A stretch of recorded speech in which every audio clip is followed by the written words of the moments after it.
खर्च होने लगता है। एक फितना जन्म ले रहा है जिसे मौलाइयत कहा जाता है। यह मत समझिए कि ये मुहिब्बे अहले बैत हैं। मैंने घुस करके देख लिया।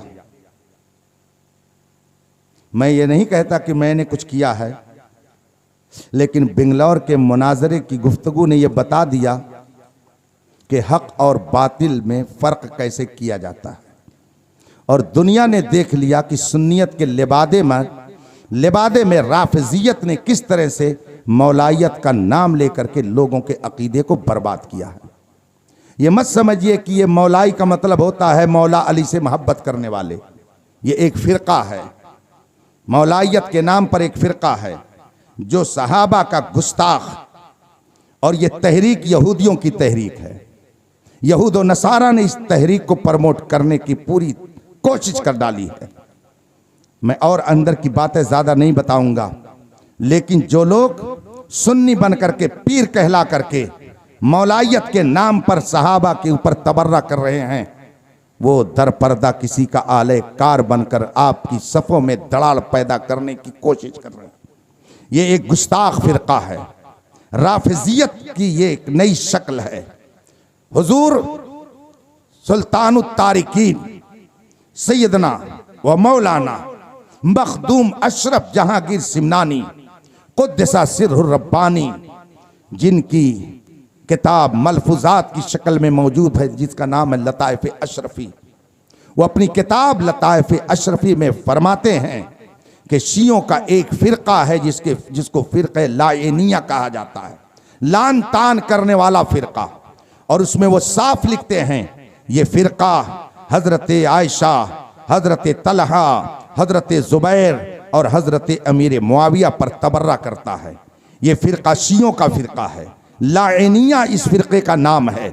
आजकल इस फ़िरक़े ने मौलाइयत का नाम अपने आप को दे करके सुन्नियों के दरमियान फैलने का काम शुरू कर रखा है। इसलिए इस फितने से अपनी हिफाजत कीजिए।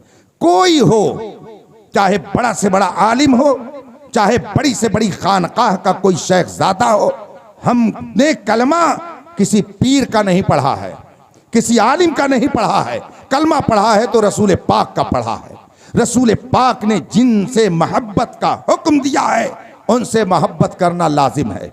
अहले बैत मुस्तफ़ा से मोहब्बत लाजिम, सहाबा की शान में गुस्ताखी करना हराम, उनसे मोहब्बत करना लाजिम। ये मैं नहीं कहता, मेरे मुस्तफ़ा ने फरमाया है। इसलिए फ़िरक़े मौलाइयत के नाम पर जो राफिजियत इस वक्त सुन्नियों में फैल रही है, आप इससे होशियार रहिएगा। अभी हमको कुछ लोगों ने बताया कि बाज़ राफिजी मुल्क बड़ी तेजी से खानकाहों को पैसे के जरिया अपने अकीदे के प्रचार के लिए मुतय्यन कर रहे हैं। इसलिए रफ़ीक़ान मोहतरम, आप अपने आप को ऐसे लोगों से बचाइए। और बचने का एक वाहिद ज़रिया, एक ज़रिया है जिसको मसलके आला हज़रत कहा जाता है। इसी पर आँख बंद करके कायम रहिए, इंशाअल्लाह यहाँ भी सुरखुरू रहेंगे और वहाँ भी सुरखुरू रहेंगे। वाखिर दावाना अनिल हम्दुलिल्लाहि रब्बिल आलमीन। अस्सलामु अलैकुम। काम भी किया जा रहा है और इस्लाम को पढ़ा भी जा रहा है। पहले पढ़ा गया तो फिर लोगों ने इसे बदनाम करना शुरू किया। आप खुद देखिए, अगर आपके मोहल्ले में कोई आदमी है, उसने कोई कारनामा अंजाम नहीं दिया, उसने कोई नुमाया काम नहीं किया, उसको आबादी के लोग भी नहीं जानते हैं, इर्द गिर्द के लोग भी नहीं जानते हैं, कोई उसकी मुखालफत करता है? कोई चौराहे पर बैठ करके उसको बुरा कहता है? इसलिए कि जब उसे कोई जानता ही नहीं है तो उसकी मुखालफत क्या करेगा, उसकी बुराई क्या करेगा। और फ़र्ज़ कर लीजिए कि उसने एक अच्छा काम कर दिया, उसने नुमाया काम कर दिया। अब 10 लोगों ने उसका ज़िक्र खैर शुरू कर दिया। जहाँ 10 लोगों ने दुकान पर उसका ज़िक्र खैर शुरू किया और कहा फ़लाँ बहुत काबिल है, बहुत अच्छा काम कर रहा है, शैतान वहीं पहुँच जाएगा और उसके बाद में दूसरी मजलिस में कहेगा अरे क्या अच्छा किया उसने, इतना पैसा उसमें से हड़प कर लिया, क्या बहुत अच्छा काम किया, कोई अपनी जेब से थोड़ी लगाया है, उसने चंदा करके ये काम किया है। तो अब उसकी हसद और उसकी जलन में कुछ लोगों लोगों ने उसकी मजम्मत शुरू कर दी और जूं उस आदमी की शोहरत बढ़ती गई उसी तरीके से मुखालफत करने वालों का दायरा भी बढ़ता चला गया। इसीलिए हुजूर फकीह मिल्लत मुफ्ती जलालुद्दीन अमजदी रहमतुल्लाह ताला अलैह ने एक बार मुझसे फरमाया, अपने विसाल से 15 दिन पहले, मौलाना कोढ़ी से कोई नहीं जलता, कोढ़ी से कोई नहीं जलता, हुस्न वाले से ही लोग जलते हैं, और जिसके अंदर जितना ज्यादा हुस्न होगा उसके जलने वाले भी उतने ही ज्यादा होंगे। फिर आपने आगे इरशाद फरमाया कि पूरी कायनात में अल्लाह ने सबसे ज्यादा हुस्न मेरे मुस्तफ़ा को अता किया। इस कायनात में उन जैसा कोई दूसरा पैदा ना हुआ, उन जैसा किसी के अंदर हुस्न नहीं आया, कोई उनसे ज्यादा खूबियों वाला नहीं आया, कोई उनसे ज्यादा हुस्न जमाल वाला इस कायनात में पैदा नहीं हुआ। तो जलने वाले भी हुजूर ही से ज्यादा हैं। थोड़ी देर के लिए मैं ठहर गया, मगर हजरत ने आगे तशरीफ फरमाई और कहा, देखो इस वक्त जितने भी इंसान दुनिया में पाए जाते हैं अक्सरियत उनकी है जो हमारे नबी का कलमा नहीं पढ़ते। अगर जलते नहीं तो नबी का कलमा पढ़ लेते। इसका मतलब यह है कि कसरत से वो लोग हैं कि जो नबी से जलते हैं और अदावत रखते हैं। फिर कलमा पढ़ने वालों को ले लीजिए। हुजूर फकीह मिल्लत ने फरमाया कि कलमा पढ़ने वालों को ले लीजिए। कोई कलमा पढ़ करके नबी के इल्म पर नुक्ताचीनी करता है, कोई कलमा पढ़ करके नबी की जिंदगी पर नुक्ताचीनी करता है, कोई कलमा पढ़ करके नबी की हयात तैयबा जो इस दुनिया से जाने के बाद है उसका इनकार करता है, कोई रसूल पाक सल्लल्लाहु अलैहि वसल्लम की और किसी कमाल और खूबी का जिक्र करके उस पर तनकीद करता है। कलमा पढ़ने वालों में न जाने कितने ऐसे लोग पाए जाते हैं। तो अगर ये नबी से जलते नहीं तो नबी पे तनकीद क्यों करते, नबी पर एतराज क्यों करते? इसलिए कि मोहब्बत का तकाजा ये है कि आदमी ने जिसको अपना महबूब बना लिया उसकी हर अदा उसे वो मोहब्बत की नजर से देखता है, उस पर तनकीद थोड़ी करता है। जिससे मोहब्बत हो गई तो क्या कहता है, हर जफा हर सितम गवारा है, इतना कह दे कि तू हमारा है। मोहब्बत का तकाजा ये है कि आदमी अपने महबूब पर तनकीद की नजर नहीं डालता है बल्कि उसको मोहब्बत की नजर से देखता है। और मोहब्बत अगर सादिक हो तो उस जात की क्या बात है, जिस गली में महबूब रहता है उस गली का भी एहतराम करता है, जिस गली से गुजर जाता है उससे भी मोहब्बत करता है, जो लिबास उसने पहन लिया हो उस लिबास से मोहब्बत करता है। आइए एक महबूब का तज़किरा और एक मुहिब की बात मैं आपको बताऊं। मदीने मुनव्वरा की गलियां हैं, इमाम दारुल हिजरा हजरत सैयदना इमाम मालिक हैं, मदीने मुनव्वरा में उन्होंने क़याम फरमा रखा है। लेकिन जब इस्तिंजे की हाजत होती, जब रफ़े हाजत के लिए जाना होता तो मदीने तैयबा से बाहर चले जाते, शहर से बाहर जा करके वो इस्तिंजा और पाखाना किया करते। लोगों ने पूछा कि आप इतना लंबा सफ़र करके इतनी दूर क्यों जाते हैं? कहा, ये मेरे महबूब का वतन है, मेरे मुस्तफ़ा का शहर है, मेरा ईमान गवारा नहीं करता है, मेरी गैरत गवारा नहीं करती है, मोहब्बत मेरी इनकार करती है कि जिस शहर में मुस्तफ़ा जान रहमत जलवागर हो मैं उस शहर में रफ़े हाजत के लिए कहीं बैठूं। हो सकता है मेरे महबूब का कदमे नाज वहां पड़ गया हो, इसलिए मेरा ईमान इसको गवारा नहीं करता है। और जब मदीने की गलियों से गुजरते तो कभी जमीन को बोसा दे लेते, कभी इस दीवार को बोसा देते, कभी उस दीवार को बोसा देते। लोग जब देखते कि इमाम मालिक इस तरह का काम कर रहे हैं तो उनकी जबान से निकल जाता, शायद दिमागी तवाज़ुन कुछ खराब हो गया है, इमाम मालिक शायद दीवाना हो गए हैं, शायद इनको कुछ जुनून का आरिज़ा हो गया है। और जब हजरत इमाम मालिक सुनते तो उनके जवाब में फरमाते, सुनो, जो लोग मेरे बारे में कहते हैं कि मुझे जुनून सवार है, मुझे दीवानगी आ गई है, मैं पागल हो गया हूं, सुनो सुनो, मालिक पागल नहीं हुआ है, इसे तुम पागल मत समझो, इसको जुनून का मर्ज लाहिक नहीं हुआ है। मैं क्यों ज़मीन को बोसा देता हूँ जब मैं चलता हूँ मदीने की गलियों में और मेरे जहन में ये बात आती है कि शायद मेरे मुस्तफ़ा का इधर से गुजर हुआ हो, कदमे नाज़े मुस्तफ़ा यहाँ पड़े हों, तो मैं फर्ते मोहब्बत में झुक करके ज़मीन को बोसा दे लेता हूँ कि मेरे महबूब का इधर से गुजर हुआ है। और कभी जब सोचता हूँ मुमकिन है मेरे महबूब ने इस दीवार पर अपना हाथ रखा हो, तो ये सोच करके मैं उसे बोसा देने लगता हूँ। फिर जब सोचता हूँ कि हो सकता है दीवार पर हाथ न रखा हो और फिर मैं बोसा दे रहा हूँ, फौरन मेरी मोहब्बत मुझको जवाब देती है, अरे अगर हाथ न रखा हो तो इधर से अगर महबूब गुजरे होंगे, हवा तो जिस्म से लगी होगी और हवा जब चली होगी तो हो सकता है वो हवा दीवार से लगी हो, इसलिए मैं उसको बोसा दे लेता हूँ। ये मोहब्बत का तकाजा है कि आदमी जिससे मोहब्बत करता है सिर्फ उसकी जात ही से मोहब्बत नहीं करता, बल्कि उसके शहर से मोहब्बत, उसकी अदाओं से मोहब्बत, उसके लिबास से मोहब्बत, उसकी एक एक हरकत से मोहब्बत, ये मोहब्बत का तकाजा है। फकीह मिल्लत फरमाते हैं, आखिर लिखा ना एक कौम ने कि नबी मरकर मिट्टी में मिल गए, लिखा ना एक कौम ने कि नबी को पीठ पीछे की खबर नहीं है,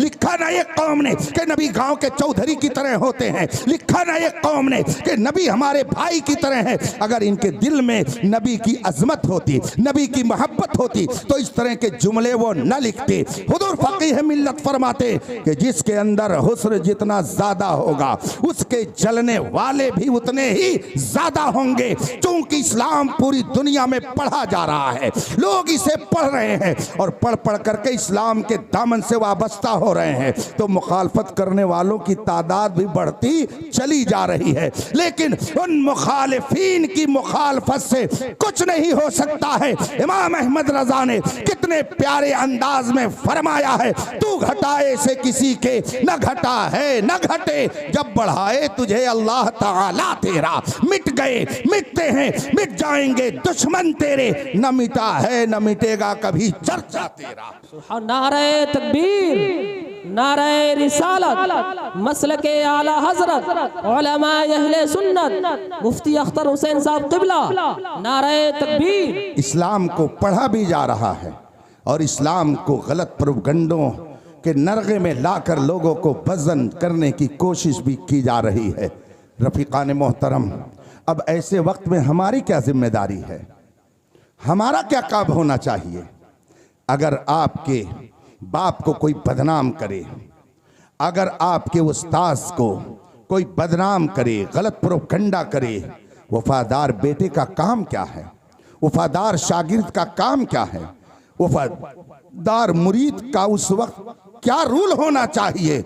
हमें बताने की ज़रूरत नहीं है, आप खुद जानते हैं कि अपने किरदार से, अपनी गुफ्तार से, अपने हरकातों सकनात से, अपने अमल से, अपने कौल से, अपने फेल से अपने बाप के ऊपर होने वाले एतराज़ का जवाब दिया जाए। तुम कहते हो मेरा बाप खराब था, सुन, मेरा बाप तो इतना शानदार था कि उसी की बरकत है कि मुझे भी शानदार गुफ्तगू का सलीका आता है। मेरा बाप इतना कैरेक्टर वाला था कि उसी की बरकत है कि ये नौजवान भी एक कैरेक्टर वाला है। मेरा बाप तो इतना पाकीज़ा किरदार रखता था कि मुआशरे में उसे एक पाकीज़ा किरदार से लोग जानते थे। मैं उसी का बेटा हूं, तो इस तरीके से बेटा अच्छा किरदार पेश करके अपने बाप के ऊपर होने वाले एतराज का जवाब देगा।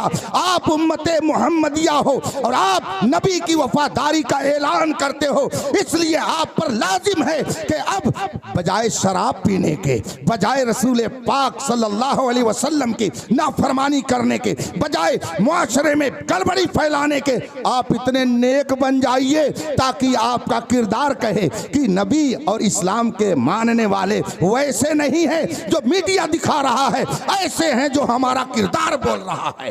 जब आप ये करेंगे तो हमें तकरीर करने की जरूरत नहीं पड़ेगी। एक आदमी ने कोई गलत काम किया, नाम के आगे अब्दुल्ला लग गया, पता चला पूरी दुनिया में उसको नुमाया किया जा रहा है, ये मुसलमान है, ये देखो ऐसा करता है। ऐसे मौके पर मुझे एक मसल याद आती है, सुपवा हंसे हंसबो करे चलनियों हंसे, जेके 72 होता है ना हजरात, उनका जो काम है वह अहले सियासत जाने। मेरा पैगाम मोहब्बत है जहां तक पहुंचे। हम और आप रसूल पाक की वफादार उम्मत में हैं। रसूल पाक सल्लल्लाहु अलैहि वसल्लम का हमने कलमा पढ़ा है, याद रखिएगा। बड़ी प्यारी गुफ्तगू आपने मुफ्ती साहब से समाअत कर ली है। अभी वो सुना रहे थे कि 3 लोग वो हैं जिनकी तरफ अल्लाह क़यामत के दिन नजर रहमत नहीं फरमाएगा। माँ बाप का नाफरमान, और दूसरा कौन जिसके बारे में उन्होंने अभी बताया, आप भूल गए, आकुल वलदैन कहा उन्होंने। माँ बाप का नाफरमान बताया कि वो जन्नत अल्लाह की नजर रहमत से वो महरूम रहेगा, और दयूस के बारे में बताया, उसकी तफसील बताई, और बीच में एक किसको बताया जी, अलमरअतुल, आप कहीं नहीं पाओगे, हम वही तो कहलवाना चाह रहे थे। अलमरअतुल मुतरज्जिला फरमाया उन्होंने। आप ईमान रूह से बताइएगा, अगर माँ बाप के नाफरमान पर अल्लाह की नजर रहमत ना हो तो नबी के नाफरमान पर क्या अल्लाह की नजर रहमत रहेगी? और नबी के नाफरमान से बढ़ करके नबी का गुस्ताख होता है, क्या नबी के गुस्ताख पर नजर रहमत रहेगी? वो 3 जो रसूल पाक ने बताया, हालात के एतबार से बताया, वो मौका महल ऐसा था कि जहां पर उन तीनों का जिक्र रसूल पाक ने मुनासिब समझा। लेकिन ये मत समझिएगा कि वही 3 हैं कि जिन पर नजर रहमत नहीं होगी। अगर माँ बाप के नाफरमान पर अल्लाह निगाह करम नहीं करेगा तो जो रसूल पाक का नाफरमान है वो भी नजर रहमत इलाही से महरूम रहेगा। जो नबी का गुस्ताख है उसको तो धक्के मार करके भगाया जाएगा, बल्कि हम लोग भी कहेंगे तुझसे और जन्नत से क्या मतलब, मुनाफिक दूर हो, हम रसूलुल्लाह की, जन्नत रसूलुल्लाह की। और अल्हम्दुलिल्लाह हम तो यहाँ भी बुजुर्गों से मांगने का सलीका जानते हैं। कोई मुसीबत आई पहुँच गए हम उनके दरबार में। शाह वलीउल्लाह मुहद्दिस देहलवी रज़ियल्लाहु ताला अन्हु ने एक मकाम पर इरशाद फरमाया है, इज़ा तहय्यरतुम फिल उमूर फस्तईनु बिअस्हाबिल क़ुबूर।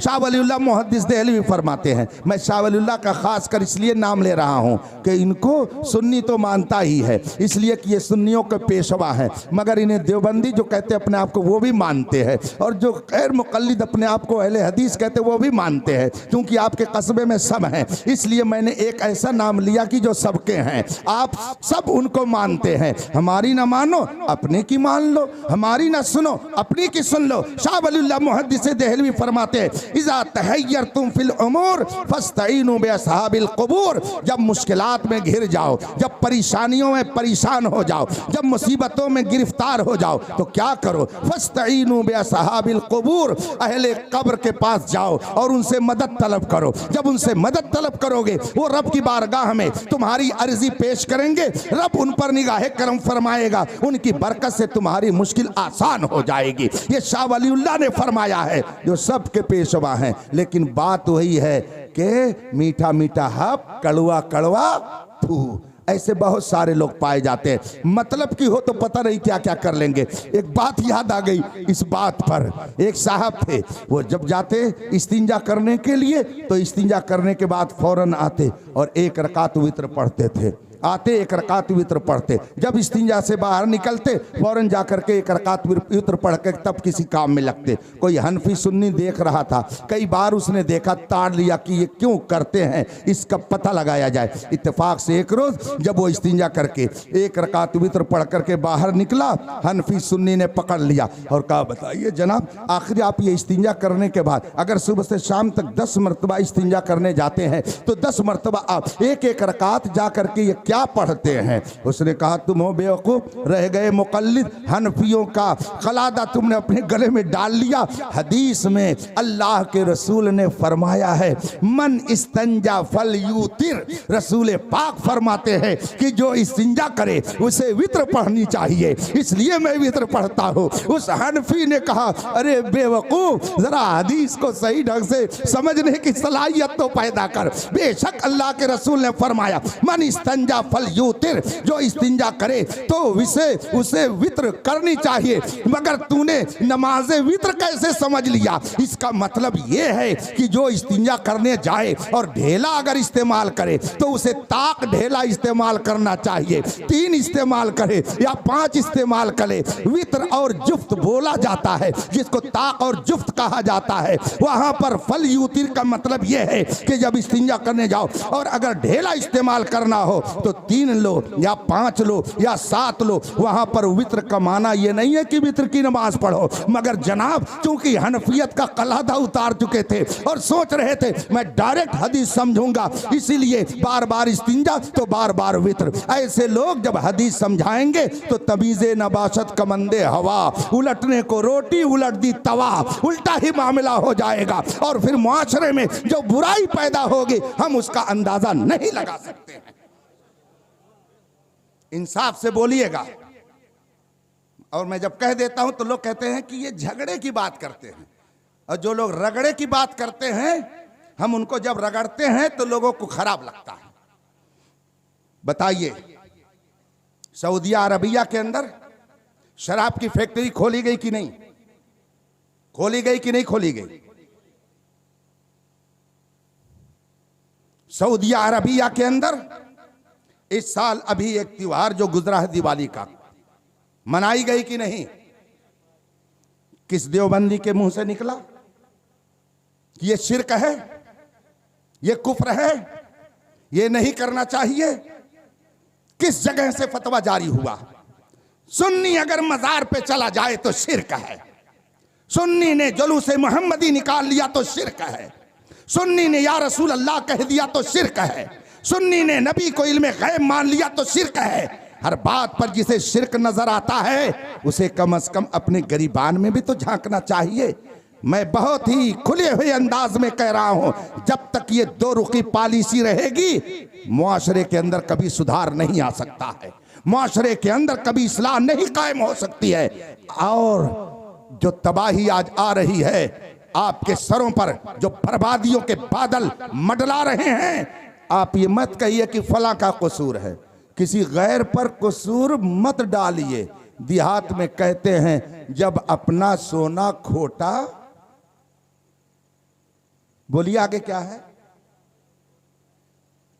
भाई? हम आपसे तो बुलवा ही सकते हैं ना, आप पर हमारा हक है। जब अपना सोना खोटा तो परखैयन के कौन दोष? मसल है ना, जब हमारे किरदार में खुद ही कमी है तो गैर अगर परख करके कहता ये गलत है तो आप उस पर क्यों चढ़ बैठते हैं? अभी आज सुप्रीम कोर्ट का फैसला आ गया। सुप्रीम कोर्ट ने मदरसों के वजूद को बाकी रखने का फैसला कर दिया। 16 लाख तलबा पूरे यूपी के अंदर मदरसों में पढ़ते थे, 10,000 असातिज़ा मदरसों में पढ़ाते थे। बताइए इनको कानून की सूली पर पहले लटकाने के लिए कदम किसने आगे बढ़ाया? किसने एक हरकत किया? कौन है जो कदम आगे बढ़ाया? लाइए आप किसी गैर को, कौन है जिसने कदम आगे बढ़ाया? आप पढ़ लीजिए अखबारात, नेट उठा करके देख लीजिए। आपके शहर अंबेडकर नगर के एक मुस्लिम नाम के आदमी ही ने सबसे पहले इसके खिलाफ मुकदमा दायर किया। इस घर को आग लग गई घर के चिराग से, इस घर को आग लग गई घर के चिराग से। इतने सारे मसाइल पैदा हो रहे हैं मगर आप एक भी इंच सही होने का नाम नहीं ले रहे हैं। हिंदुस्तान भर में एक आबादी मुझको आप बताइए, एक गांव बताइए कि जहां पर मुसलमानों ने आपस में मिल बैठ करके ये तय कर लिया कि हम मुकदमा लड़ करके एक तो अपना पैसा भी ज़ाय करते हैं, दूसरे कोर्ट का हम वक्त भी ज़ाय करते हैं, 4-6 साल तक अपना वक्त भी ज़ाय करते हैं, खलीलाबाद और बस्ती और गोरखपुर का चक्कर भी लगाते हैं और दोनों तरफ के लोग पैसा किसी तीसरे को ले जाके देते हैं और 8 साल के बाद कहते हैं सुलह कर लो। और जब उलमा पहले ही दिन समझाते हैं कि सुलह कर लो तो बात समझ में नहीं आती है। 8 साल के बाद जब तबाह हो जाते हैं तब कहते हैं कि ऐसा कर लिया जाए। बताइए इस मिजाज को किस आबादी ने खत्म किया इन हालात को देख करके? एक आबादी के बारे में बताइए कि जहां के लोगों ने मिल बैठ करके ये कहा हो कि अब हम कोर्ट का वक्त जाय नहीं करेंगे, जजों को परेशान नहीं करेंगे, वकीलों को हम टेंशन में नहीं डालेंगे। ये मसाइल ऐसे हैं,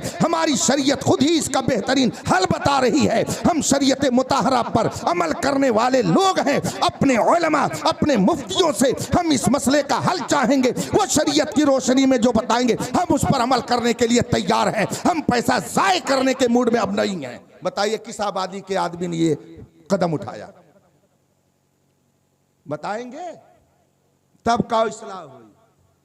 मौलाना साहब बहुत मुआशरा बिगड़ गया है तो क्या होना चाहिए? तो इस्लाह मुआशरा पे तकरीर होनी चाहिए। ऊंट रे ऊंट तेरी कौन सी कल सीधी? किस किस चीज की इस्लाह की जाए बताइए। रफीकान मोहतरम, इन हालात को देखकर उलमा ने सोचा कि ये कौम सुधरने वाली नहीं है। जहां तक हो सके इनके ईमान की हिफाजत के लिए इनको अकीदे की बात बता करके, अमल की बात बता करके इनको तरगीब दी जाए। बकिया ये जाने, इनका काम जाने। उसका नतीजा है आप तबाहियों के बादल अपने सरों पर देख रहे हैं। न समझोगे तो मिट जाओगे। ऐ हिंदी मुसलमानों, तुम्हारी दास्तां तक भी न होगी दास्तानों में। सब लुट गया। 10 लोग हमारा हाथ चूम ले तो यह ना समझे हम बहुत इज्जतदार हैं या लोगों पे हमारा रोब है। यह गलत ख्याल है। आपका रोब किसी पे नहीं रह गया है। सच्ची बात यह है आपके किरदार की बदबू से पूरा मुआशरा बदबूदार हो गया है। यह सच्ची बात है। आप रोना जो भी रोएं, लेकिन आपके किरदार और कैरेक्टर ने आपको इस मंजिल तक पहुंचा दिया है। मैं नहीं कहता, ये कुरान कहता है, मा असाबकुम मिन मुसीबा फबिमा कसबत ऐदीकुम। जो कुछ तुम्हें मुसीबत पहुंच रही है ये सब तुम्हारे करतूत का नतीजा है।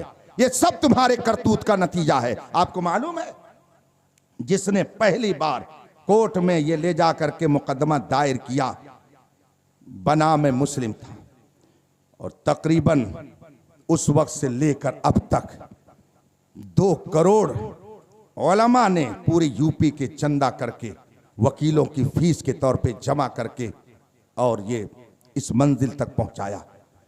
एक आदमी के जरिया इतना बड़ा नुकसान, पूरे यूपी के असातिज़ा परेशान, वकला अपना कीमती वक्त दे करके टेंशन में, एक कलमा पढ़ने वाले की वजह से यह हुआ।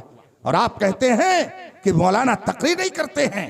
बताइए क्या किया जाए? इस जमाने में हजरत उमर फारूक आजम का तो दुर्रा हाथ में है नहीं कि मारे और दिमाग सेंटर में आ जाए। कैसे इनकी इस्लाह हो सकती है? इस्लाह मुआशरा आपको खुद करनी है।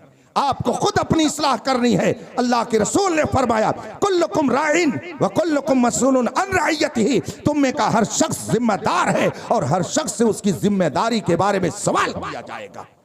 अपने ईमान की हिफाजत कीजिए। सबसे कीमती सरमाया वही है। लोग कहते जान जा रही है, माल जा रहा है, प्रॉपर्टी जा रही है। मैं कहता हूं कि आपका ईमान सबसे ज्यादा जा रहा है। ईमान सबसे ज्यादा जा रहा है। न जाने कितने ऐसे लोग हैं जो कल तक सुन्नी सहीउल अकीदा थे, कल तक वो अपने आप को सुन्नी सहीउल अकीदा कहते थे और आज बदअकीदा हो गए, खुल्ला बदअकीदा हो गए। क्या आपकी नजरें इसको नहीं देखती हैं कि ये सुन्नी सहीउल अकीदा था, साहिब ईमान था और आज ये बकवास करने लगा? मेरे पास तो हजारों फोन आते हैं दुनिया भर से, हजरत ऐसा हुआ, हजरत ये सवाल, हजरत वो सवाल।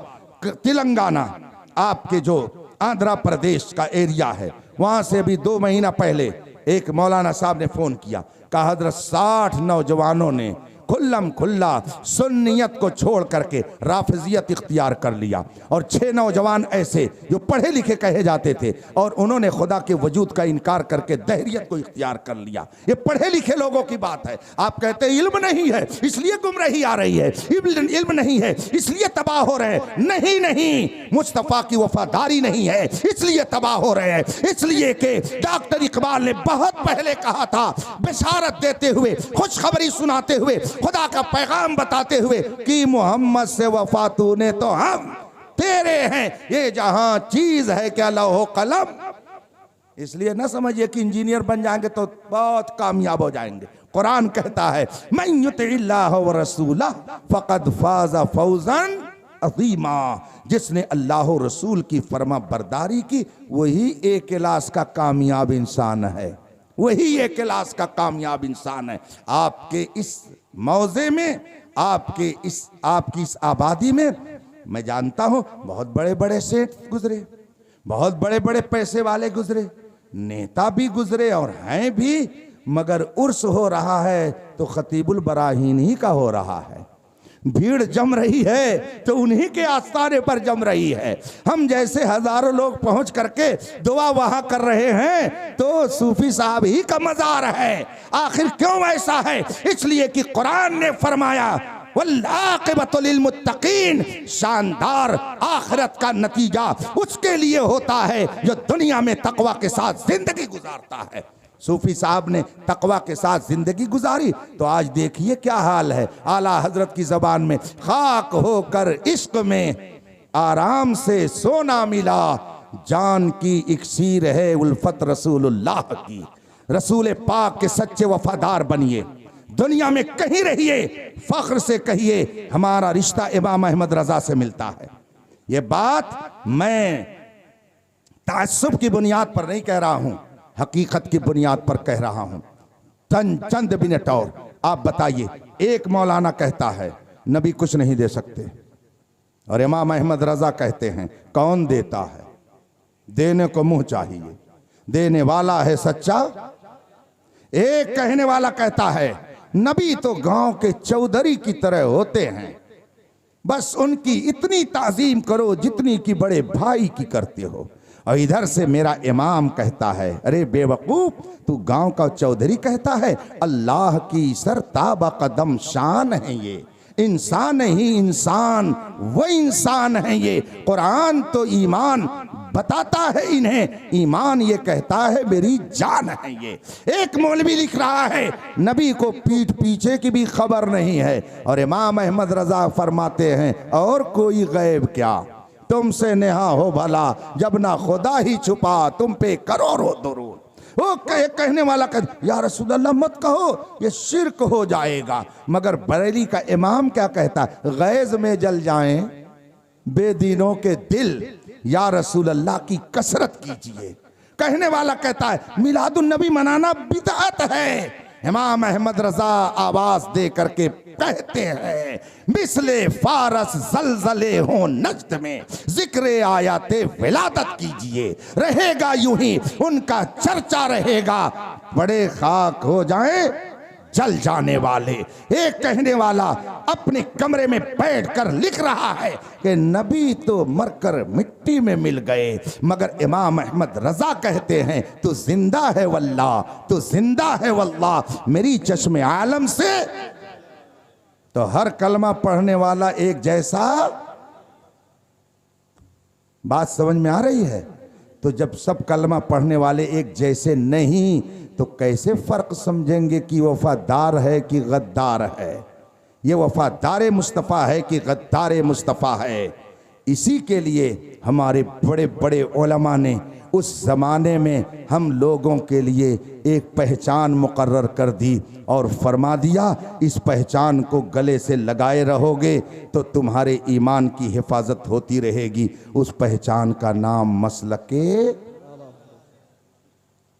हुजूर ताजुश शरिया मेरे मुर्शिद गिरामी ने फरमाया जिंदगी ये नहीं है किसी के लिए, जिंदगी है नबी की नबी के लिए।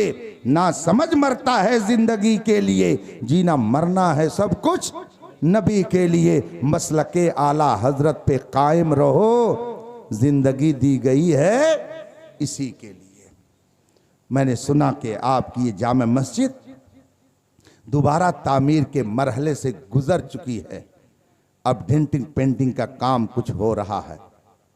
मैं आप सबको मुबारकबादी देता हूं कि आपने हालाते ज़माना को देखकर मस्जिद की ज़रूरियात की तरफ तवज्जो की और इन उलमाए किराम की सरपरस्ती में आपने इसकी तामीर का बेड़ा उठाया और फिर मुझे किसी ने यह भी बताया कि हमारी इस मस्जिद के गेट के ऊपर गुंबदे रजा का नक्शा तैयार किया जाएगा। मुझे और खुशी हुई, इसलिए कि जैसे शैतान लाहौल से भागता है वैसे ही बदअकीदा आला हजरत के नाम से भागता है। हाँ, और याद रखिए भाई, हम गुह और गोबर और हलवा को एक करने वाला मिजाज नहीं रखते हैं। हलवा अलग चीज है और गोबर अलग चीज है, क्लियर कट है मामला, इसको याद रखिए। जो लोग कहते हैं हालात ऐसे नहीं हैं, हम मिल के रहना चाहिए, इख्तिलाफात खत्म करना चाहिए, उसकी पहले आप बिरादरी देख लीजिए। अगर वो फर्ज कीजिए अपने आप को अंसारी कहता है तो उससे कह दीजिए कि जनाब ये लफ्ज आप हटा दीजिए और कह दीजिए मैं बनाम मुस्लिम कोई फर्क नहीं करता हूं। अब अगर कोई मेहतर होगा और मुझे रिश्ता करना हुआ तो उस मेहतर के यहाँ भी मैं रिश्ता कर दूंगा, मैं उसके यहाँ भी अपनी बेटी का निकाह कर दूंगा। मैं इख्तिलाफ नहीं चाहता, इत्तेहाद चाहता हूं। कह करके आप देख लीजिए, फिर पता चल जाएगा कि ये इत्तेहाद की बात कर रहा है या कौन सी बात कर रहा है। बिरादरी का झगड़ा ये नहीं खत्म करेंगे। हम खान साहब हैं, हम अंसारी साहब हैं, हम फला साहब हैं, हम सैयद साहब हैं, तुम ये हो। अगर ऐसे लोग कहें कि अब इख्तिलाफ मत करो कि ये सुन्नी है ये गैर सुन्नी, अब ऐसे हालात नहीं है, तो उनको समझाओ कि इससे ज्यादा जरूरी है कि इन बिरादरियों के इख्तिलाफात को खत्म कर दो और कह दो अब ये कहने की जरूरत नहीं है कि हम खान हैं, हम अंसारी हैं, हम शेख हैं, हम पठान हैं, हम सैयद हैं। इन सारे इख्तिलाफात को पहले खत्म करके आओ, इत्तेहाद की बात यूं करो, उसके बाद में हमसे पूछो तो हम बताएंगे कि कौन सा इत्तेहाद शरीयत जायज करार देती है और कौन से इत्तेहाद से शरीयत हमें मना करती है। आपने जो घर बना लिया उसको नहीं तोड़ने के लिए तैयार हैं, और शरीयत ने जो एक घर बनाया उसको आप बुलडोजर चला करके तोड़ने के लिए हमेशा तैयारी करते हैं। जो लोग कहते हैं अब इख्तिलाफ का वक्त नहीं है, उनसे कहिए आप अपने भाई का इख्तिलाफ पहले खत्म कर लीजिए, मोहल्ले का इख्तिलाफ खत्म कर लीजिए, गांव जमीन जायदाद का इख्तिलाफ खत्म कर लीजिए। जिसको खत्म करना चाहिए वो नहीं खत्म करेंगे, और जब दीन की बात आएगी तो कहेंगे ये मौलाना लोग लड़ाते हैं, इसे खत्म करना चाहिए। कुछ तो है जिसकी पर्दादारी है, यूं कोई बेवफा नहीं होता। ये जो तुमको बुलाता है ये ठग है, ठग है, याद रखिएगा। जो कहे कि सब एक हैं, उससे बड़ा बदमाश कोई नहीं है, उससे बड़ा शरीर कोई नहीं है, उससे बड़ा आपका दुश्मन कोई नहीं है। इसलिए कि कुरान करीम ने इरशाद फरमाया, क्या नूर और जुल्मत दोनों बराबर हो सकते हैं? क्या रोशनी और तारीकी दोनों बराबर हो सकते हैं? क्या हक और बातिल दोनों बराबर हो सकते हैं? क्या गुस्ताखे रसूल और वफादार रसूल दोनों बराबर हो सकते हैं? अगर ऐसा नहीं है तो ऐसी बात जो लोग कहते हैं उनसे आप अपने दामन को बचाइए, और बचाने का सिर्फ एक ही जरिया है। कहीं शुबहा हो और आप जानना चाहें तो आला हजरत का कसीदा गाते रहिए, आला हजरत का गुन गाना शुरू कर देंगे। जितने दुश्मनाने नबी हैं उनका चेहरा आपके सामने आता चला जाएगा और उनको पहचानते चले जाएंगे। ये मैं नहीं कहता, ये मक्का शरीफ के उलमा ने कहा है। मक्का शरीफ के एक आलिम गुजरे हैं आला हजरत के ज़माने में, उनके बारे में किताबों में तहरीर है कि अगर कोई हिंदुस्तान से जाता और उनसे मुलाकात करने के लिए जाता तो क्या हाल होता। वो खुद फरमाते हैं कि अगर हिंदुस्तान से कोई आता है और हम ये जानना चाहते हैं कि अन्नहु मिन अहली सुन्ना और मिन अहलिल बिदअ, कि वो सुन्नी सही अकीदा है या बदअकीदा है, फअसअलु अन शेख अहमद रज़ा अल हिंदी, तो हम उससे मौलाना अहमद रज़ा हिंदुस्तानी के बारे में पूछते हैं। अगर उनकी तारीफ करता है तो हम समझ जाते हैं कि ये सुन्नी सही अकीदा है, और अगर उनकी मजम्मत करता है तो हम समझ जाते हैं कि इसके अंदर बदअकीदगी के कुछ जरासीम पैदा हो गए हैं। ये मक्के के आलिम ने हमको मेयार दिया है, हिंदुस्तान में भी यही मेयार है कि जो मसलक आला हजरत पर रहे वो सुन्नी सही अकीदा है, और जो इमाम अहमद रजा के अफकार और नजरियात और उनकी तालीमात का मुखालिफ हो जाए वो सुन्नी सही अकीदा नहीं हो सकता है। इसी पर कायम रहिए। आपकी मस्जिद तामीर हो रही है, खुशी से तामीर कीजिए, इखलास और मोहब्बत से तामीर कीजिए। जो लोग इसमें हिस्सा ले रहे हैं, मैं दुआ करता हूं कि अल्लाह ताला उनके रिस्क में बेशुमार बरकतें अता फरमाए। नमाज पढ़िए, सच्चे उलमा से करीब रहिए। ये लफ्ज़ सच्चा मैं लगा रहा हूँ इसलिए कि चमकता जो नज़र आए वो सब सोना नहीं होता। अगर दुनिया में रहना है तो कुछ पहचान पैदा कर, सच्चे उलमा के दामन से वाबस्ता रहिए और नमाज की पाबंदी कीजिए, वरना शेर यही आप पर सादिक आएगा कि मस्जिद तो बना ली पल भर में, ईमा की हरारत वालों ने मन अपना पुराना पापी था, बरसों में नमाजी।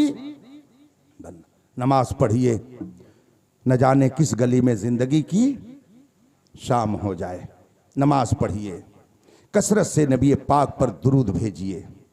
या शेख अब्दुल कादिर जीलानी शयन लिल्लाह का वजीफा पढ़िए।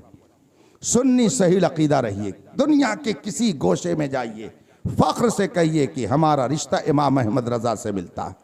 फख्र से कहिए हमारा रिश्ता गौसो ख्वाजा से मिलता है। फख्र से कहिए हम बुजुर्गों के मानने वाले हैं। फख्र से कहिए हम इमाम आज़म के मुक़ल्लिद हैं। फख्र से कहिए हम सैयदना इमाम आज़म की तालीमात पर अमल करने वाले हैं। फख्र से कहिए कि हम साहिब ईमान हैं। ईमान वो दौलत है जिसकी अहमियत अभी आप मुफ्ती साहब से सुन चुके हैं। मैं उन नौजवानों को फिर मुबारकबादी देता हूँ जिन्होंने बार बार इसरार करके मुझे यहाँ पर आने के लिए मजबूर किया। अल्लाह ताला उनकी मोहब्बत में इजाफा फरमाए। तलबे उलूम नबूवत, हाज़रीन बावक़ार, बिलख़ुसूस गिरामी मर्तबत, करम गुस्तर, इज़्ज़त माब, उस्ताज़ुल उलमा हज़रत अल्लामा मौलाना व बिलफ़ज़ल औलाना मोहम्मद इमामुद्दीन साहिब क़िबला, करम नवाज, इज़्ज़त माब हज़रत अल्लामा मौलाना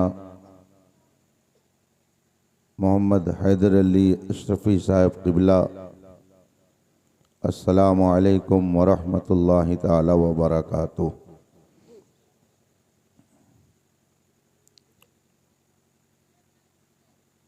हज़रात,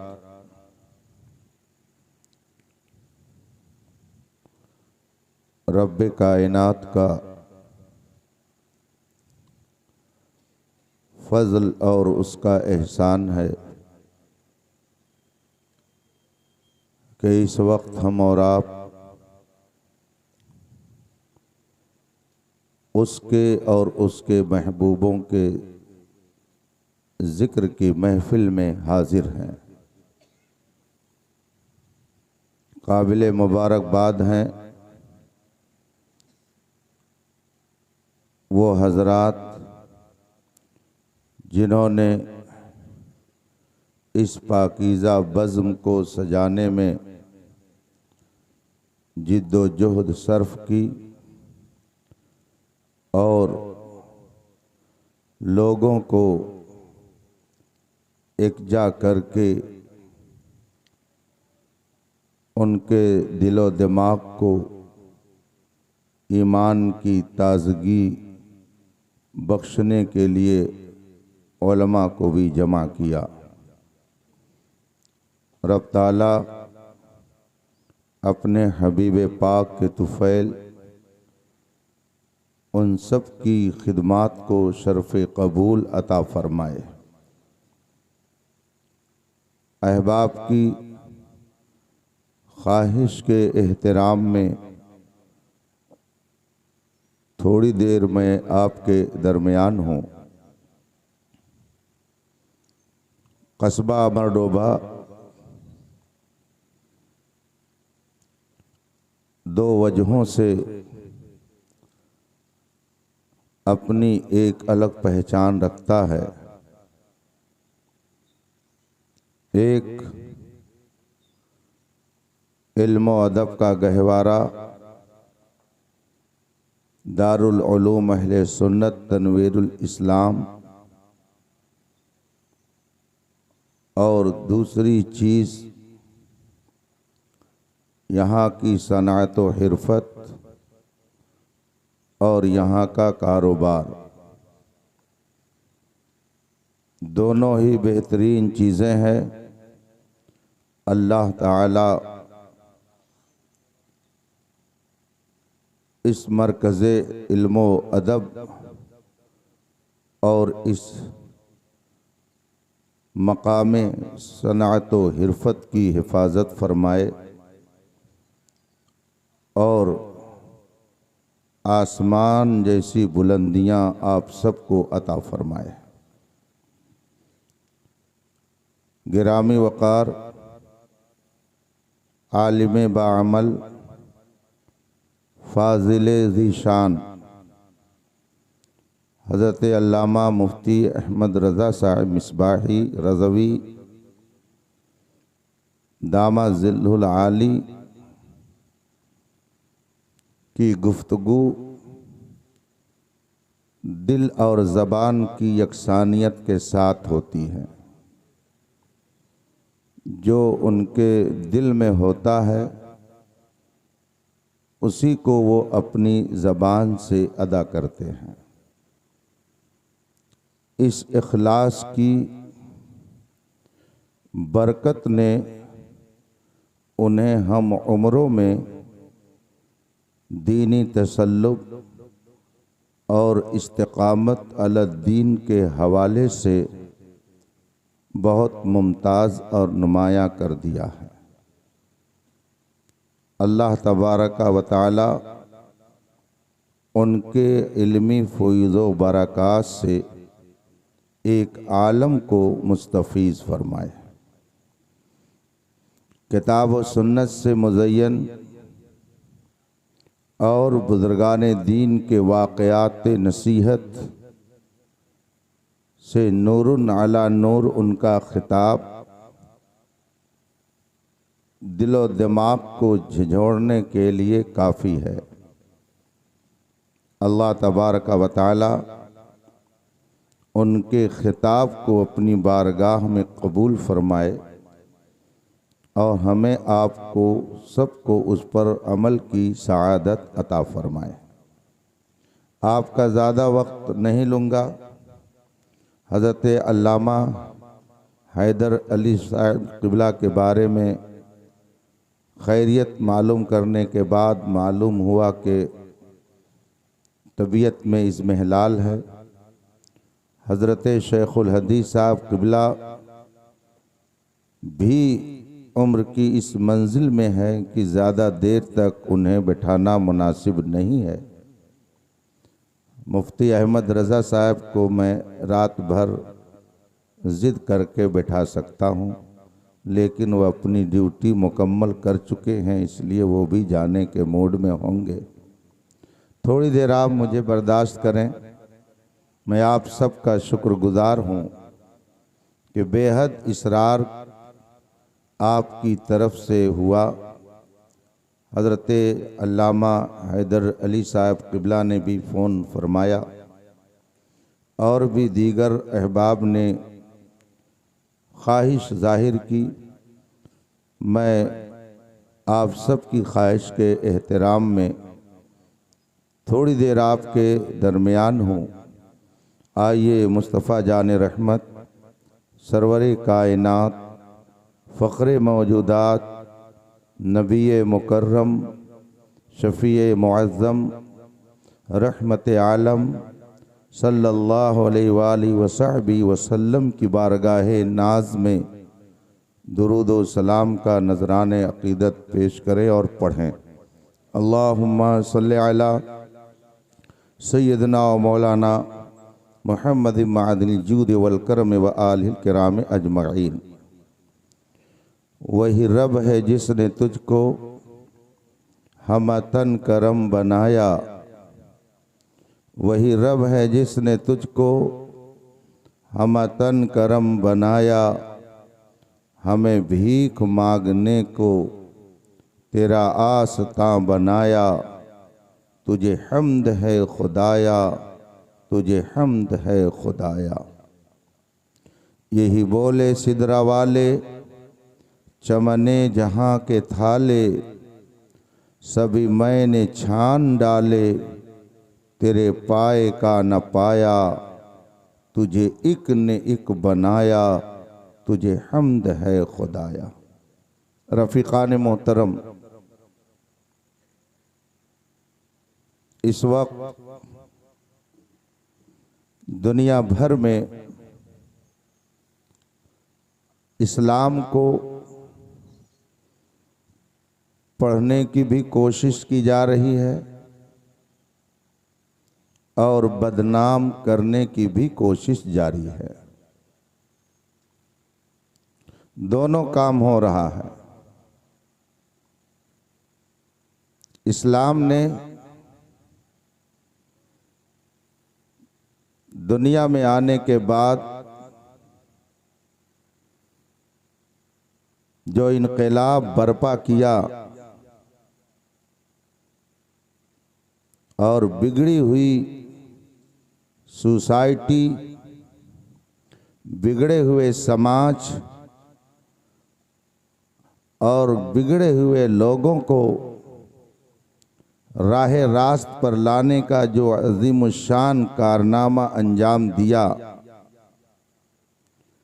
उसी का सदका है कि आज भी इस गिरे गुजरे गए माहौल में इंसानियत बाकी है।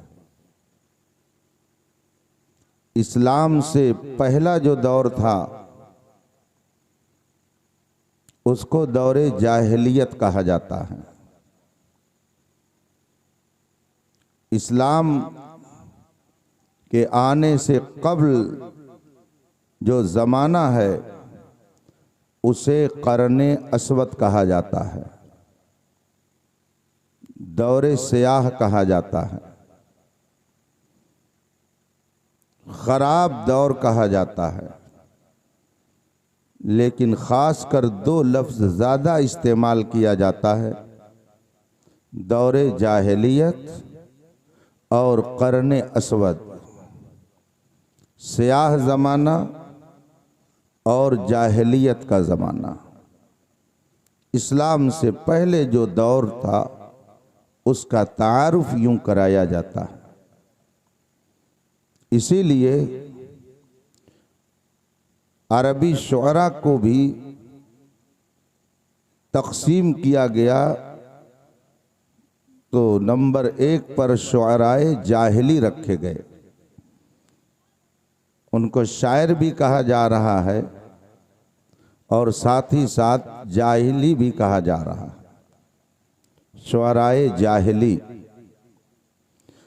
तो क्या उस ज़माने में दुनिया के अंदर पढ़े लिखे लोग नहीं थे? क्या उस दौर में डॉक्टर और इंजीनियर नहीं थे? क्या उस ज़माने में लिखने पढ़ने वाले लोग नहीं थे? आखिर उस ज़माने को ज़माने जाहिलियत क्यों कहा गया? उस ज़माने को क़र्ने अस्वद और दौरे स्याह क्यों कहा जाता है? जबकि हम ये देखते हैं कि बड़े बड़े पढ़ने पढ़ाने वाले बहुत सारे घनगरज खुतबा और मुकर्रीन उस दौर में मौजूद थे। उनकी शायरी का हाल ये था, उनके ज़ौक़ और दिलचस्पी का मामला ये था कि वो साल भर तक प्रैक्टिस करते अपनी शायरी की नुमाइश के लिए, और फिर एक मेला लगता साल में। उस मेले में अरब के बड़े बड़े शुअरा, बड़े बड़े खुतबा जमा होते और शायर अपने अशार पेश करके लोगों से दादो तहसीन वसूल करते। सारे शुअरा जब अपने अशार सुना लेते तो फिर जो फैसल बोर्ड होता वो फैसला करता कि इस साल के शायरों में किसका शेर ए क्लास का है। फिर उस शेर को किसी चीज पर लिखा जाता और लिखकर उसे खाने काबा के दरवाजे पर लटका दिया जाता। साल भर तक वो शेर खाने काबा के गेट पर लटका रहता और जो लोग खाने काबा की ज़ियारत करने आते शायर का शेर भी पढ़ते, उसको दाद देते, उसकी हौसला अफजाई करते। इससे ये बात मालूम हुई कि उस दौर में बोलने वाले भी थे, शेर कहने वाले भी थे और शेर लिखने वाले भी थे। तो पढ़ने का भी वजूद हो गया और लिखने का भी वजूद हो गया। गोया पढ़े लिखे थे मगर फिर भी दौरे जाहिलियत कहा जाता है।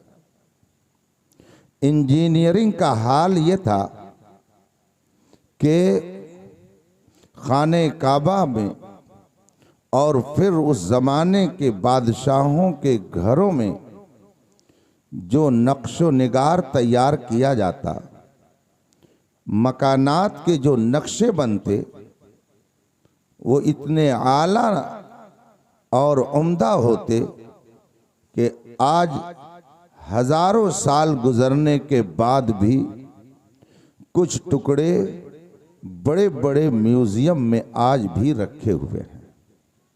तो उस ज़माने में इंजीनियर भी थे। अगर इंजीनियर नहीं थे तो अरबी में उनके लिए जो लफ्ज़ बोला जाता है वो आया कहाँ से। इंजीनियर को अरबी में मुहंदिस कहते हैं। अगर थे नहीं तो ये लफ्ज़ यूज़ कहाँ हो रहा था। इसका मतलब यह है कि इंजीनियर भी मौजूद थे।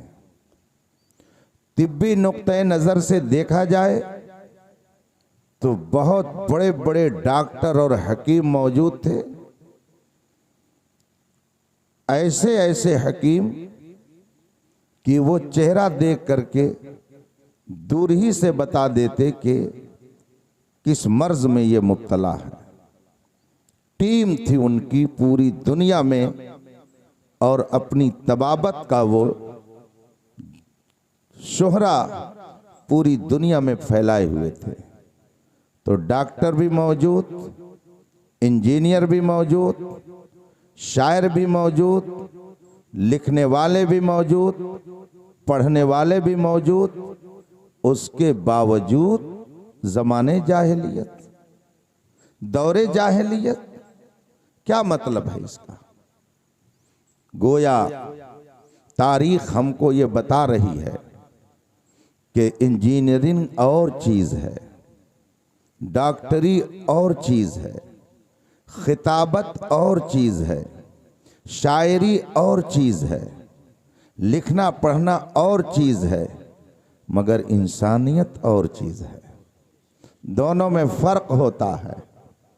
आदमी उस ज़माने में ऐसा नहीं है कि सब जाहिल थे, पढ़े लिखे थे, शायर थे, खतीब थे, बल्कि फसीहो बलीग शायर और खतीब थे।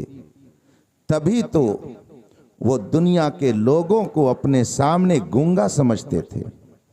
दुनिया वालों को वो अजमी कहते थे, अपने आप को अरबी कहते थे। उनकी ज़बान इतनी शानदार थी कि वो अपनी ज़बान के आगे दूसरों को गूंगा समझते थे। इमाम अहले सुन्नत सैयदना आला हज़रत इमाम अहमद रज़ा फ़ाज़िल बरेलवी रज़ी अल्लाह ताला अन्हु ने उस ज़माने के फसी और बलीग लोगों के बारे ही में फरमाया कि तेरे सामने यूं दबे लचे फुसहा अरब के बड़े बड़े, कोई जाने मुँह में ज़बान नहीं, नहीं बल्कि जिस्म में जान नहीं। बड़े बड़े फुसहा और बुलगा मौजूद थे, मगर उसके बावजूद तारीख़ उस दौर को दौरे सियाह कहती है, उसे दौरे जाहिलियत से ताबीर करती है। आखिर क्यों उसे दौरे जाहिलियत से ताबीर किया गया? उस ज़माने में क्या इल्म की रोशनी नहीं थी? थी, मगर फिर भी उस जमाने के लोगों को जाहिलियून से ताबीर किया गया और उस दौर को ज़माने जाहिलियत का नाम दिया गया। बात यह है कि जो इल्म अपने खालिक और मालिक की पहचान न कराए, जो इल्म अपने आका का वफादार न बनाए, जो इल्म इंसान को इंसानियत के जेवर से आरास्ता न करे, जो इल्म इंसान के अंदर हिल्म और बुर्दबारी और मुरव्वत न पैदा करे, वो इल्म इल्म नहीं है, वो हकीकत में जहल है। वो इंजीनियर तो थे, वो डॉक्टर और तबीब तो थे, वो शायर थे, वो खतीब थे, वो सब थे, मगर उसी के साथ साथ वो बुराइयों का पुलंदा थे। वो खुदा की मार्फत से खाली थे, शराब नोशी के आदी थे, ज़िनाकारी उनके यहाँ फैशन था, ज़ुल्म सितम करना उनके लिए सरमाए इफ्तिखार समझा जाता था। ये सारी बुराइयां उस दौर के इंसानों में थीं, तो पढ़े लिखे होने के बावजूद, इंजीनियर और डॉक्टर होने के बावजूद उनके दौर को दौर जाहिलियत से ताबीर किया गया। मुस्तफ़ा जान रहमत सरवर कौनैन सल्लल्लाहु अलैहि वसल्लम को अल्लाह ने मबऊस फरमाया। मक्के की सरजमीन पर आप जलवागर हुए और आपने सूखी खेती को हरी करने के लिए अब्रे करम बर करके जो बरसना शुरू किया और बिगड़े हुए इंसानों को बनाने के लिए जो तहरीक चलाई और लोगों को इस्लाह के दामन से वाबस्ता करके उनके दिलो दिमाग को पाक साफ सुथरा करने के लिए जो जिद्दोजहद की, तो उसका नतीजा ये हुआ कि खुद न थे जो राह पर औरों के हादी बन गए। क्या नजर थी जिसने मुर्दों को मसीहा कर दिया। जमाने जाहिलियत कहा जाता है इस्लाम से पहले के दौर को, बुराइयों की बुनियाद पर। तो आज मुझे आप बताइए, क्या वो बुराइयां फिर दोबारा मुआशरे में जन्म नहीं ले चुकी हैं? अगर उस जमाने को जहालत का जमाना कहा जाता है, शराब नोशी की बुनियाद पर, कुफ्र और शिर्क के मुस्तहकम होने की बुनियाद पर, बुराइयों के मुआशरे में फैलने की बुनियाद पर, तो जो बुराइयां उस जमाने में थी, आज भी वो बुराइयां पूरे तौर से मुआशरे को बदबूदार किए हुए हैं। उस जमाने में अगर बच्चियों को जिंदा दफन किया जाता था, तो क्या इस जमाने में ये काम नहीं किया जाता है? फर्क ये है कि उस जमाने में बच्ची माँ के पेट से जिंदा बाहर आती थी, कुछ दिन परवरिश भी पा जाती थी, तब उसे मौत के घाट उतारा जाता था। और आज जब दुनिया ने तरक्की की, तो माँ के पेट ही में उसे मौत के घाट उतारने का काम किया जाता है। अगर उस जमाने में जहालत का ये काम था, तो आज भी ये काम किया जाता है। उस जमाने में अगर लोग अपनी बहनों के साथ और बेटियों के साथ मुकाला कर लेते थे, तो आज भी बुराइयां इतनी तेजी से मुआशरे को अपने चंगुल में ले चुकी हैं कि आज भी ये हरकतें जलील किस्म के इंसान करते नजर आते हैं। और ये मत कहिए कि ये गैर मुस्लिमों में मुआशरे में, उनके मुआशरे में ये तबाहियां हैं, ये बुराइयां खुद हमारे मुआशरे में हैं।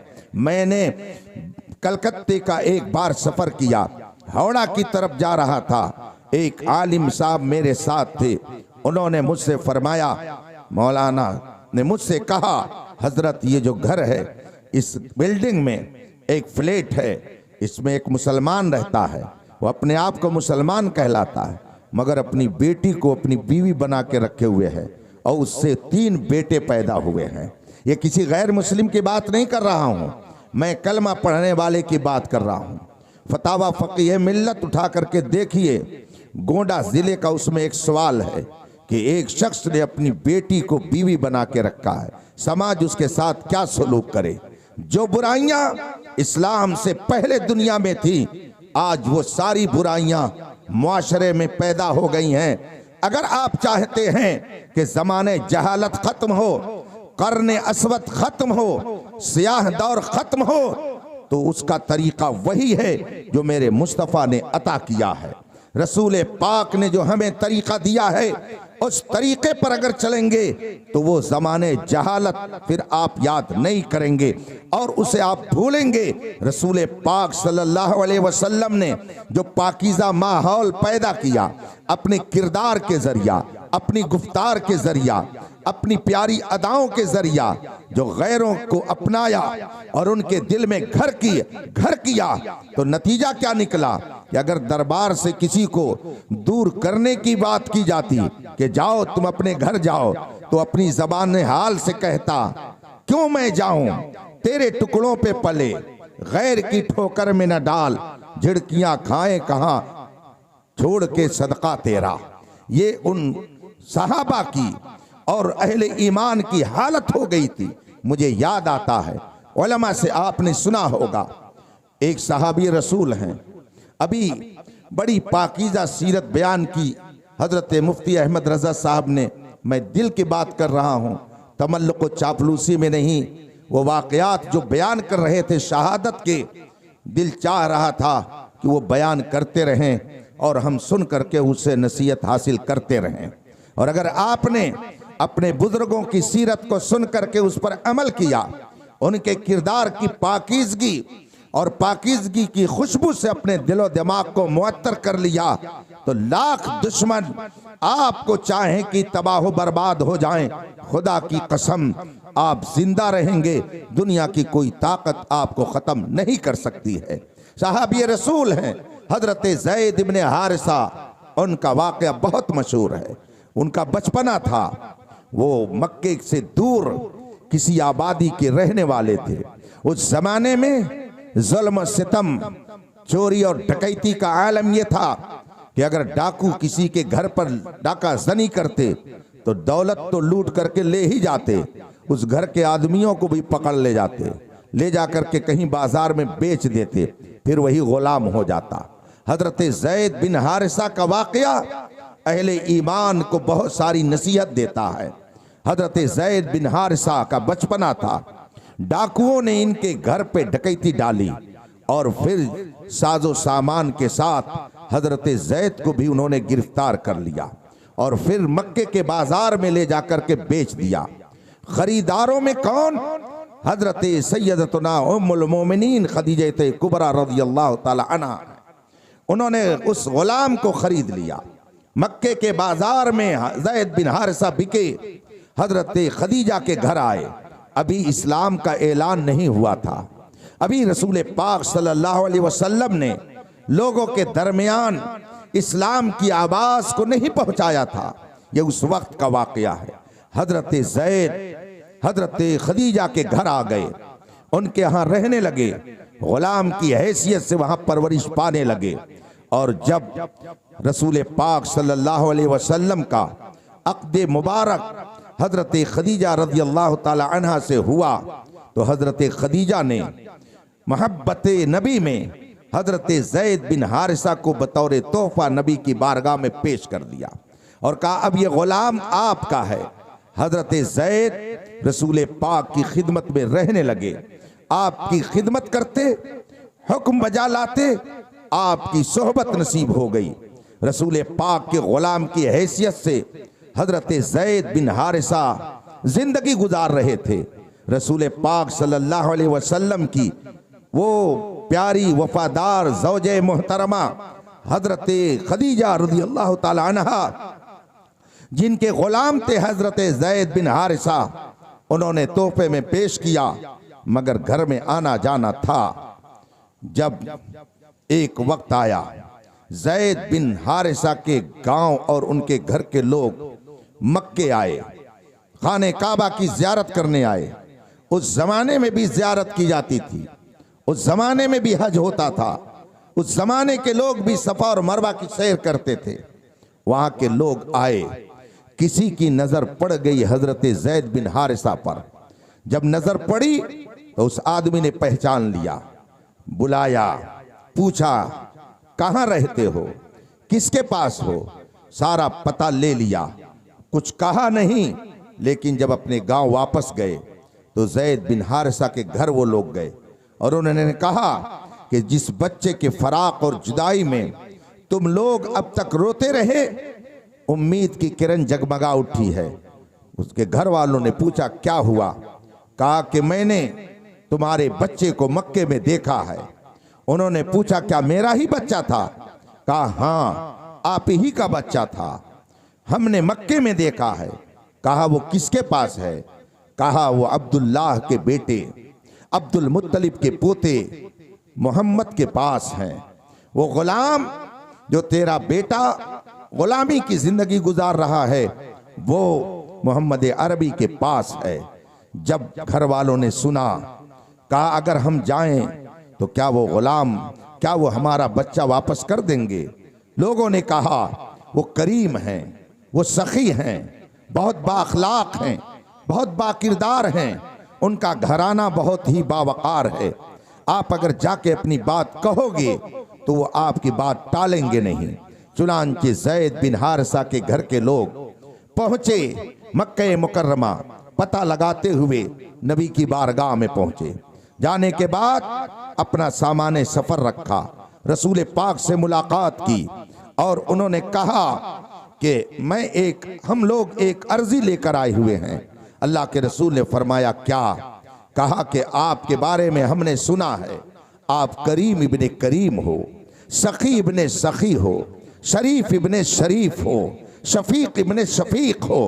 आपकी मेहरबानी, आपकी सखावत, आपकी जुदो नवाल का जिक्र हमने सुना है, आपकी शफकत, आपकी रहमत, आपके प्यार का, आपके अखलाक का हमने तज़किरा सुना है। इसी उम्मीद पर हम आपके दरबार में आए हुए हैं। अल्लाह के रसूल ने फरमाया कि बताइए आपका मुद्दा क्या है, आप आए किस लिए हैं? अब उन्होंने कहा कि मेरा एक बेटा है जिसको किसी जमाने में डाकुओं ने मेरे घर से उचक लिया और उन्होंने ला करके मक्के में बेच दिया।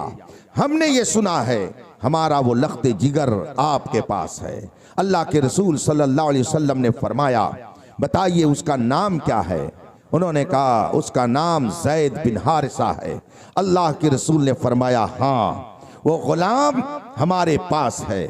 मौजरा ऐसा है, ये हुआ, इस तौर पर वो गुलाम हमारे पास आया है, आप उसे ले जाना चाहते हैं? उन्होंने कहा हाँ, अगर आप हमें अता कर दें तो हम अपने बेटे को अपने घर ले जाएंगे और ये फिदिये में, उसके मुआवजे में हम इतना माल आपको दे देंगे, लेकिन आप हमारे बेटे को वापस कर दीजिए। अल्लाह के रसूल सल्लल्लाहु अलैहि वसल्लम ने फरमाया ये माल आप अपने पास रखिए, हम इसको एवज में नहीं लेंगे, बल्कि ज़रूरत हो तो और आपकी हम मदद करेंगे। हम बुलाते हैं ज़ैद बिन हारिसा को और उससे आप पूछ लीजिए, अगर वो जाना चाहे तो मुझे कोई एतराज़ नहीं होगा। हजरत ज़ैद बिन हारिसा बुलाए गए। अल्लाह के रसूल सल्लल्लाहु अलैहि वसल्लम तशरीफ फरमा है, सामने वो काफिला है। देखा एक दूसरे की नजर एक दूसरे से मिली, बाप काफिले में मौजूद, उसने बेटे को पहचान लिया, बेटे ने भी बाप को पहचान लिया। दोनों एक दूसरे को देख रहे हैं। बाप के दिल में बहुत सारी उमंगें आ गईं, पुरानी यादें ताज़ा हो गईं, बाप की आंखों से आंसू जारी हो गए और उसके बाद फिर बेटे से गुफ्तगू किया, बेटे मैं तुम्हारा बाप, तुम्हारी माँ रोते रोते बिलखते बिलखते परेशान हो चुकी है, हम तुम्हें लेने के लिए आए हैं। अगर तुम्हारे आका मोहम्मद अरबी इजाजत दें तो हम तुम्हें अपने घर ले जाना चाहते हैं। अल्लाह के रसूल सल्लल्लाहु अलैहि वसल्लम ने उनकी बातें सुनी। उसके बाद आपने इरशाद फरमाया पैसे अपने पास रख लो, मुआवजा नहीं चाहिए। ज़ैद अगर तुम्हारे साथ जाना चाहते हो मुझे कोई एतराज नहीं है, आप लेके जा सकते हैं। अब हजरत ज़ैद की मर्जी थी और बीच में कोई तीसरी चीज नहीं थी। एक तरफ मुस्तफ़ा जान रहमत जलवा फरमा है और दूसरी तरफ बाप है। आज लोग कहते हैं सहाबी ऐसे थे, सहाबी वैसे थे। कौन है हम में कि जो रसूल पाक की मोहब्बत पर अपने बाप को कुर्बान करता हो? हम में से कौन है जो शरीयत मुताहरा के लिए, शरीयत मुताहरा पर अमल के लिए अपनी रिश्तेदारी को छोड़ देता हो? अभी आपने बहुत सारी कीमती बातें सुनी हैं। अगर आज कहा जाता है ये गुस्ताखी रसूल है, आप इससे ताल्लुक न रखिए। तो आदमी मुंह बिसोर कर जवाब देता है, मौलाना इस जमाने में ऐसा नहीं हो सकता है, हम कैसे जी सकते हैं? ये हमारा चचा है, ये हमारा भाई है, ये हमारा बाप है, ये हमारा रिश्तेदार है, इसको कैसे छोड़ दें? मगर आओ साहबा की जिंदगी को देखो, उनके कारनामों को देखो, उनके किरदार को देखो, रसूल पाक से उनकी वफादारी को देखो, उनका हाल क्या था। रसूल पाक सल्लल्लाहु अलैहि वसल्लम पर अपने दिलो जान को कुर्बान करने के बाद भी वो ये कहते थे ज़बाने हाल से, ये एक जान क्या है, अगर हो करोड़ों तेरे नाम पे सबको वारा करूं मैं। हजरत ज़ैद बिन हारिसा ने बाप की तरफ देखा, गांव के लोगों की तरफ देखा और रसूल पाक की तरफ देखने के बाद अर्ज करते हैं, या रसूल अल्लाह, मैं इन लोगों के साथ नहीं जाऊंगा, मैं रहूंगा तो आप ही की खिदमत में रहूंगा, मैं इनके घर नहीं जाऊंगा। ये अगरचे मेरे खानदान के हैं, मेरे कबीले के हैं, मेरे बाप हैं, मेरे चचा हैं, इसमें मेरे अहबाब होंगे, मगर या रसूल अल्लाह मैं आपका दर छोड़ करके कहीं नहीं जा सकता हूं। मुझे बताया जाए वो कौन सा किरदार था, वो कौन सी अदा थी, रसूल पाक का वो कौन सा फेल था कि जिसकी बुनियाद पर ज़ैद बिन हारिसा ने अपने बाप को छोड़ दिया, कबीले को छोड़ दिया, घर बार को छोड़ दिया, मुस्तफा की गुलामी को इख्तियार करने को तरजीह दिया। मुझे कहने दिया जाए ये मेरे मुस्तफा की रहमत कामिला थी, रसूल पाक की शफकत थी, रसूल पाक का पाकीज़ा किरदार था कि जिसने गैर को इतना मुतासिर किया, इतना मुतासिर किया कि उसने सब कुछ छोड़ना गवारा किया, मगर नबी की बारगाह से जुदाई पसंद नहीं किया है। जब दिल में ये जज्बा पैदा हो जाएगा, खुदा की कसम आप भी कहेंगे दस्त तो दस्त है, दरिया भी ना छोड़े हमने, बहरे जुल्मात में दौड़ा दिए घोड़े हमने।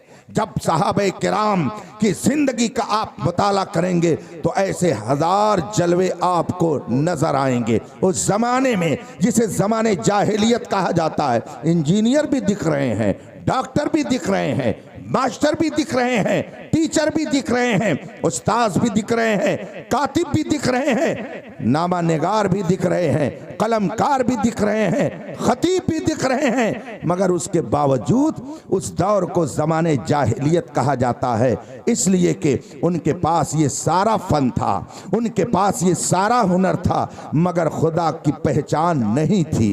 उनके पास ये सब कुछ था मगर उनके अंदर इंसानियत नहीं थी। रसूल पाक तशरीफ लाए, उनको इंसानियत का दर्स दिया, दिल को पाकीज़ा किया, कुफ्र और शिर्क की गंदगी से उनके दिल को पाक किया। नतीजा क्या हुआ कि अब जमाने जाहिलियत खत्म हो गया, अब इल्म का दौर आया, शराफत का दौर आया, पाकीज़गी का दौर आया। रसूल पाक ने फरमाया, खैरुल कुरून करनी, सबसे बेहतर जमाना मेरा जमाना है, सबसे शानदार जमाना मेरा जमाना है, फिर जो मेरे बाद हैं उनका जमाना, फिर जो उनके बाद हैं उनका जमाना। रसूल पाक सल्लल्लाहु अलैहि वसल्लम ने अपने जमाने की बेहतरी को इसलिए लोगों के सामने जाहिर कर दिया कि पहले जमाने में इंसानियत मुर्दा थी, मैंने इंसानियत को जिंदगी बख्शी है, इससे बेहतर कोई दूसरा जमाना नहीं हो सकता है। रसूल पाक सल्लल्लाहु अलैहि वसल्लम ने लोगों के दिल की गंदगी को पाक किया, उनके पज मुर्दा दिल को जिंदगी बख्शी। आप खुद गवर्नमेंटी उसूल जानते हैं कि अगर कहीं कोई ज़मीन ऐसी है जो काबिल काश्त नहीं है, जिसको बंजर ज़मीन कहा जाता है, अगर उस बंजर ज़मीन को किसी ने काश्त के काबिल बना दिया, खेती के काबिल बना दिया, उसको जोत बो करके किसी लायक बना दिया, उसको आबाद कर दिया, तो कानून के मुताबिक कुछ मुद्दत गुजरने के बाद वो ज़मीन उस आदमी के नाम लिख दी जाती है, वो ज़मीन उस आदमी के कब्ज़े में होती है जिसने उस ज़मीन को काश्त के काबिल बनाया है, जिसने वहाँ की घास फूस को हटा करके उसको आबाद किया है, वो आदमी उस ज़मीन का मालिक हो जाता है। मुझे कहने दिया जाए कि अगर घास फूस हटा करके किसी ने ज़मीन को काश्त के काबिल बना दिया तो वो ज़मीन का मालिक हो गया। ये दिल जिसके अंदर न जाने कितने घास फूस लगे हुए थे, शिर्क की घास फूस, कुफ्र की गंदगी, हसद और बुग़्ज़ और कीना, अदावत और नफरत, कत्लो गारत करी की गंदगी से ये नाली पटी हुई थी और न जाने कितनी बुरी बुरी घासें इसके अंदर उगी हुई थी। रसूल पाक ने सबको साफ कर दिया, शिर्क की गंदगी को पाक कर दिया, शिर्क की गंदगी से दिल को पाक किया, हसद और बुग़्ज़ और कीना की गंदगी से इसे पाक किया, और जितनी खराब घासें थीं सबको निकाल करके रसूल पाक ने अलग कर दिया। अगर जमीन की घास को हटा करके और उसे काबिल काश्त बनाए तो वो उसका मालिक हो जाता है। इस दिल को तमाम बुरी घासों से और गंदगियों से रसूल पाक ने पाक किया है। इसलिए इस दिल पर अगर कब्जा होगा तो सिर्फ मुस्तफ़ा जाने रहमत का कब्जा होगा। इस दिल में अगर कोई घर करेगा तो रसूल पाक का ये घर होगा। इसीलिए जिसने अपने दिल को मदीना बना लिया, जिसने अपने दिल को मुस्तफ़ा जाने रहमत का मस्कन बना दिया, तो वो दुनिया के किसी गोशे में रहा, दुनिया के किसी कोने में रहा, वो मुस्तफ़ा जाने रहमत की याद में मगन रहा, और दुनिया में कहीं भी रहा वो मुस्तफ़ा जाने रहमत पर अपनी जान कुर्बान करने में फख्र महसूस करता। नारे तकबीर, नारे रिसालत, मसलके आला हजरत, उलमा अहले सुन्नत, अज़मते सहाबा। हजरात, बात बहुत लंबी हो जाएगी क्योंकि मैंने तमहीद कहीं और से उठाई है, और अगर इस को मैं पाए तकमील तक पहुंचाऊं तो शायद सुबह हो जाए, मगर ये रास्ता अभी हम तय मुकम्मल तौर से न कर पाएं। आज इस्लाम को बदनाम